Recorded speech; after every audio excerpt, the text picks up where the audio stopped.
د لوګر والي سرخ ولسوالۍ ته د خپل سفر په لړ کې په یوه لویه ولسي غونډه کې د سرخ ولسوالۍ له مسؤلینو، جهادي شخصیتونو او قومي مشرانو سره ولیدل. د سرخ ولسوالۍ مجاهدینو او قومي مشرانو د لوګر والي ته ښه راغلاست وویلې او په روغتیایي، رغنیزه او پوهنیزه برخه کې یادې ولسوالۍ ته د کار کولو غوښتونکي شول. دوی همداراز والي ته په خطاب کې د سرخ ولسوالۍ او لوګر ولایت ترمنځ د لویې لارې د جوړېدو غوښتنه وکړه او اسلامي امارت خپل نظام یاد کړ. دوی موږ په سرخ ولسوالۍ کې 4 یا 5 بستره کلینیک لرو، په زرهاو کورونه لرو، په لکاو انسانان لرو.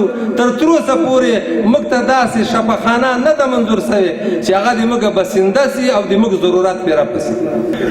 انقلاب ته موږ نه ده راوستی ولسه، موږ چې د اسلامي نظام راوستی د الله جل جلاله په نصرت بیا د تاسو په همکاریو باندې اوس به هم ناست تر زنې نه کینو.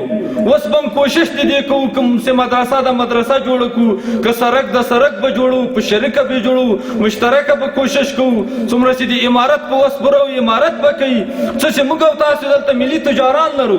په ورته وخت کې د لوګر والي د سرخ ولسوالۍ اوسیدونکو د ستونزو د حل ژمنه وکړه او د هیواد په تاریخ کې د سرخ ولسوالۍ ولسونو قربانۍ او جهادي کارنامې بسارې وبللې. ما بین شما و بین بزرگان امارت آواز رسان هستم، پیام رسان.